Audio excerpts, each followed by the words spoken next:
tiens, vous avez vu ce que vont pouvoir faire les bureaux de tabac? Juste petite. Les bureaux de tabac vont pouvoir maintenant vendre des munitions de chasse. Alors, ça n'a rien à voir avec les people, mais je le dis. En même temps que ces cigarettes dans les bureaux de tabac, regardez, c'est un truc de fou, ça. C'est catastrophique. Aux côtés des cartouches de cigarettes, pourraient bientôt figurer les cartouches de fusils de chasse.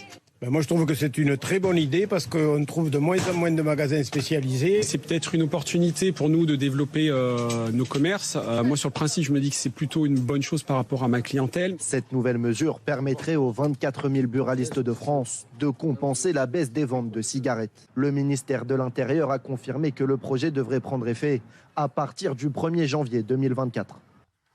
Alors oui, Gilles. Je suis totalement contre. Et j'ai toujours défendu les chasseurs. Qui vous a demandé votre avis? C'est totalement délirant. Alors certes, les buralistes vont devoir passer un examen, mais un examen en 2 jours, avoir une certification. Et les chasseurs qui achèteront devront montrer leur permis de chasse. Mais ça va faire comme le tabac pour les mineurs, personne ne va leur demander. Et on va avoir une vente de munitions pour la chasse en vente libre. Moi, je trouve ça délirant. C'est pas la France, ça. Je suis d'accord avec lui. Et par ailleurs, les buralistes sont souvent braqués. Voilà. Moi, je pense que ça peut augmenter aussi le risque de braquage supplémentaire avec des gens qui pourraient potentiellement partir avec un butin qui est des munitions. Les armuriers sont beaucoup plus... Qu'est-ce qu'elle a, ton petit navire, là? J'acquiesce à ce que dit Valérie. Qu'est-ce qu'elle a, ton petit navire, là? C'est vrai, pour des raisons de sécurité, c'est de la folie parce que les armuriers sont vraiment beaucoup plus sécurisés. En parlant de people, vous étiez président du jury de Mister Picardie, Mister Nord-Pas-de-Calais. On va revenir sur son incroyable week-end. Regardez, Daniel Moreau, regardez, truc de fou. Mister Nord-Pas-de-Calais, le numéro 2, Antoine Berthe.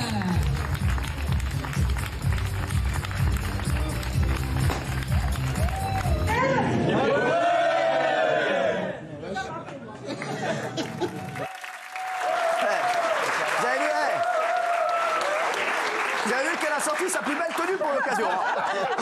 Pareil que la semaine. Celle-là, elle la lâche pas. Celle-là, elle la sort que pour les grandes occasions. Je vous le dis, c'est un truc de fou. Bah, bravo, Daniel. En tout cas, fais-toi plaisir. Très sympathique. Je vais te dire, j'en doute pas. J'espère que tu as pu te conclure. On a des nouvelles de Gérard Depardieu. Merci. Excusez-moi de vous déranger. Oui, bonsoir. Non, j'écoutais attentivement. C'est important que tu écoutes ce qui se passe dans l'équipe. C'est très bien. C'est très bien. Non, bah oui, Depardieu, c'est la une de Closer et puis aussi de France Dimanche cette semaine où on le voit effectivement à l'aéroport de Lisbonne en fauteuil roulant. Donc qu'est-ce qui se passe? Que lui arrive-t-il?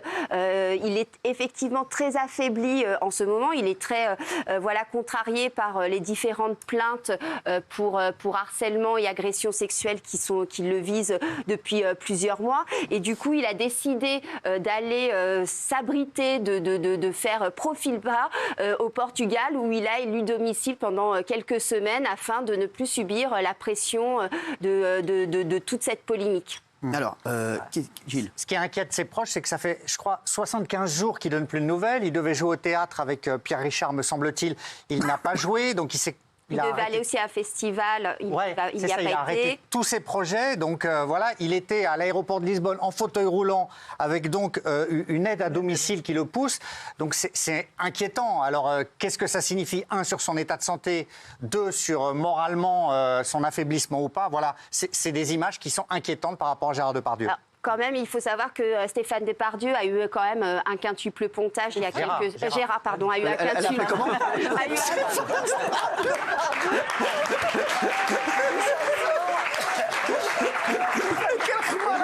Quel khmara, sans déconner.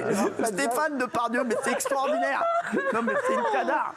Bon, il a eu un quintuple pontage, lui et Stéphane ont eu un quintuple pontage il y a quelques années, qu'il a aussi également eu une greffe du foie parce qu'il a eu un cancer du foie. Donc ce sont quand même des choses qui l'ont affaibli.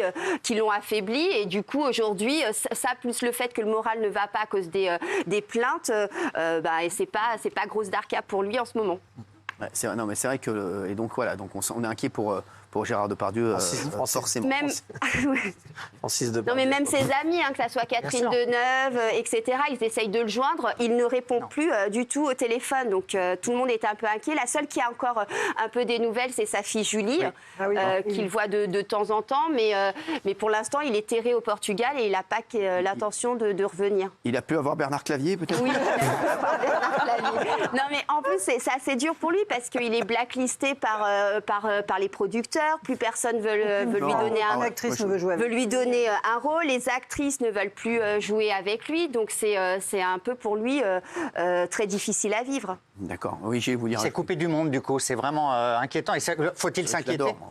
Vous Je sais, mais faut-il s'inquiéter? Oui, vraiment, indépendamment des affaires judiciaires lourdes, bien sûr, mais il y a une vraie raison de s'inquiéter pour lui quand on voit ses photos et son état aujourd'hui. Alors, il y a une enquête en cours actuellement. Oui. Gilles, ça en est où? Pour le moment, il y a une enquête donc, pour viol et harcèlement sexuel avec la jeune actrice Charlotte Arnoux depuis 2018. Et pour le moment, il n'y a pas de grandes avancées judiciaires, il faut bien le dire, Cyril. Ça fait partie de ces affaires pour lesquelles il y a un fort retentissement médiatique. Et après, il y a le temps de l'enquête et ça disparaît totalement de nos radars. Alors, on rappelle qu'il conteste les accusations, bien entendu. Fermement, totalement. Il avait fait sa tribune au Figaro pour dire non, je n'ai rien fait, je n'ai jamais agressé aucune femme. Voilà. Et il y avait eu cette plainte. D'ailleurs, la plainte, dans un premier temps, avait été classée sans suite en 2018 parce que, à l'époque, on estimait qu'il n'y avait pas assez de faits concordants et ça a été repris en 2020 parce qu'elle s'est portée, Charlotte Arnoux s'est portée partie civile et du coup, à ce moment-là, le juge d'instruction a estimé qu'il y avait assez de faits et notamment des circonstances aggravantes parce qu'elle était faible, elle était anorexique, pour entamer une enquête. Alors, il a eu dans le passé un cancer, il a même dû avoir une greffe de foin, hein, Gérard. Oui. Voilà, donc c'est vrai que voilà. Pathologie très lourde. Hein, oui, très voilà, il est diminué aujourd'hui, ça c'est indéniable. C'est un homme diminué. Alors c'est vrai que c'est. Il n'est pas obligé d'être en France du coup, puisqu'il y a une enquête sur lui. Non, il n'y a pas d'interdiction. Du moment qu'il donne au juge ses coordonnées, son adresse, il est établi, il est souvent au Portugal. Et voilà, il a le Portugal et puis son hôtel particulier parisien aussi. Voilà, il a 2 domiciles. Et c'est vrai que. Et sa fille, il va régulièrement chez sa fille. C'est la seule avec qui il discute encore et qui prend soin de lui régulièrement. Ouais. Très bien, merci Myriam. D'autres choses? Si, comme vous voulez. Moi, je peux vous parler de Kanye West, je peux vous parler de plein de trucs. Kenny West, Kenny West, il a fait le buzz aujourd'hui parce qu'il est parti à Dubaï présenter. À Dubaï. Il a pris quoi? Il a bu quoi là-bas? Un mojito? À Dubaï, il est parti à Dubaï. A-t-il mangé des vagitas à Dubaï? À Dubaï, parce qu'il a présenté, un extrait de son dernier album, Voltour, et là-dedans, il a des paroles très limites, voire antisémites. Et du coup, ça fait un buzz pas possible, surtout qu'à cette fête, il y avait également Chris Brown, qui n'est pas réputé pour être un garçon très sympathique. Ah oui. Donc, ça fait le Donc, ils tour. étaient tous à Dubaï? À Dubaï. Non, c'est vrai? Ah ouais, Oui. ouais. En gros, il a dit « je suis pas antisémite parce que je fais l'amour avec une juive ». Ah ouais? Non, oui. Il a dit dans des termes bien plus durs. Je cite les termes de la chanson, c'est « je viens de baiser une salope juive ». C'est pas la même chose. Kelly, vous étiez plus gentil. Oui, j'avais peur de dire ça à l'antenne. Oui, bah oui. Pardon. Non, mais en plus, ça vient tout après. Vous avez bien fait. Elle a eu raison. Par contre, Benaïm, toi, tu lâches total.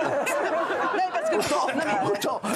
L'autre Benaïm, non mais ça y est, elle part en cacahuète totale. Donc on comprenne pourquoi ça nécessitait un émoi. Bien sûr, tu as eu raison. Merci Benaïm. Donc tu restes journaliste avant tout. Oui, c'est ça. Donc c'est ça.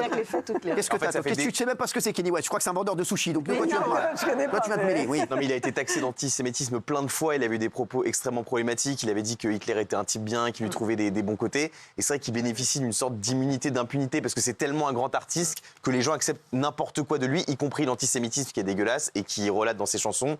Et on le voit en train de danser avec Chris Brown comme ça, sur ses paroles précises, en disant j'ai couché avec une femme juive. Ça lui a quand même coûté son mariage avec Kim Kardashian et puis son contrat avec Adidas. Il était milliardaire, il a perdu des centaines de millions d'euros, il avait plus que 100 millions d'euros, je crois. Non, il a plus que 100 millions d'euros. Il reste combien? Merde. 100 millions. Tu vas voir, avec 100 bûches, il avait 100 millions, faut faire gaffe. 100 millions, faut faire gaffe. Non, mais je lui donne un conseil à Kenny West, le gars de Dubaï. Merci Myriam Palumba. Merci d'avoir été là. Tu peux revenir quand tu veux. Tu es toujours la bienvenue.